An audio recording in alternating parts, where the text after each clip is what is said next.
Hello, I want to welcome you to my channel. And in this video, I'm going to be sharing with you 7 common land ownership problems in Nigeria. This is Alluvia Properties. My name is Rotimi Olawale. I'm the CEO of Alluvia Properties. So if you're there, you're living in Nigeria, you're Nigerian in diaspora, this is a video that you need to watch. You need to know the 7 common land ownership problems, right here in Nigeria. So let's get started.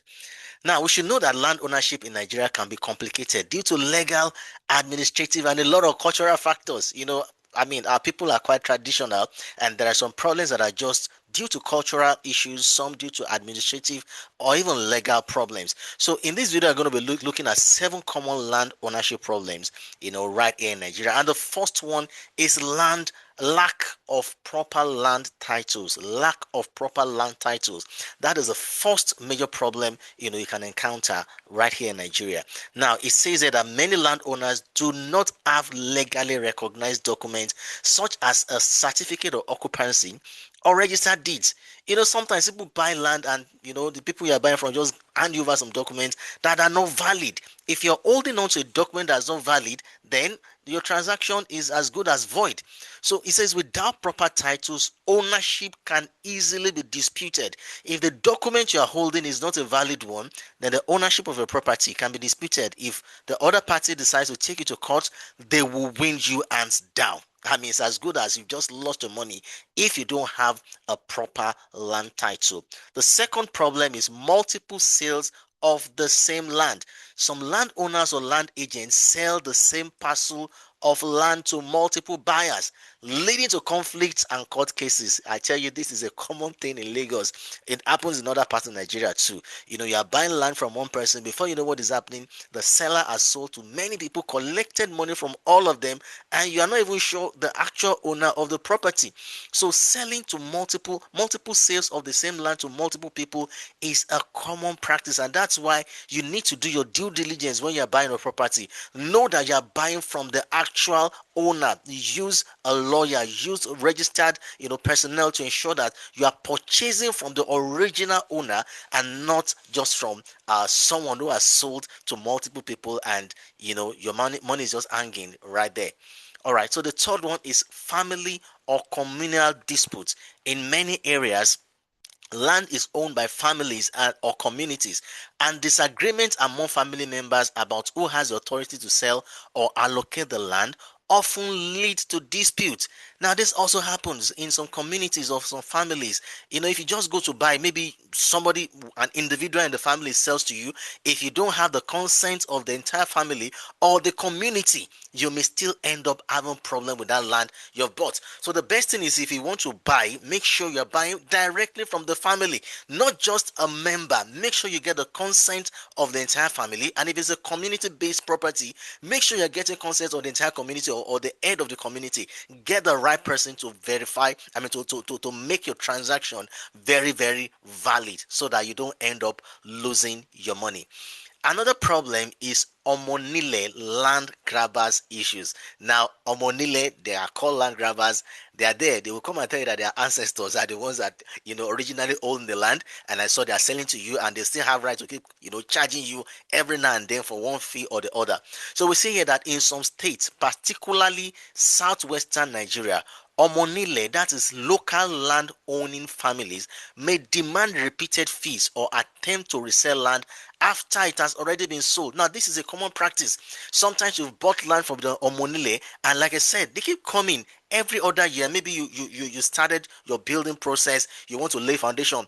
After they've sold to you and collected money, when you want to lay foundation, they will demand for another money. You want to do decking, they will demand for another money. You want to do roofing, they will demand for another money. After you even build the house, after a couple of years, they'll come back again, demand for money. That's their practice. Now, you don't need all these things if you go through. You don't need to experience all this if you go through buying your property through the right channel, through a valid, legally, entity that will verify that what you're buying is just safe. Now, Omonile is rampant in the southwest, especially in a place like Lagos, and I think some other states. Sometimes, after you have bought a landed property, they will even still resell to other people. Now, these are common problems that happen, with the sale of property down in the southwestern part of Nigeria. Another problem is government acquisition without proper compensation. Under the Land Use Act of 1978, the government can acquire land for public use. However, landowners sometimes complain about inadequate or delayed compensation. Make sure the land you're trying to buy is not in a government acquired location. Now, in some instances, government acquires some land from people and don't pay compensation. That leads to a loss for such an individual. But then before you buy as an individual, make sure you do your due diligence so that you are not buying a land that has been acquired by the government. Also, we have the problem of boundary and survey disputes.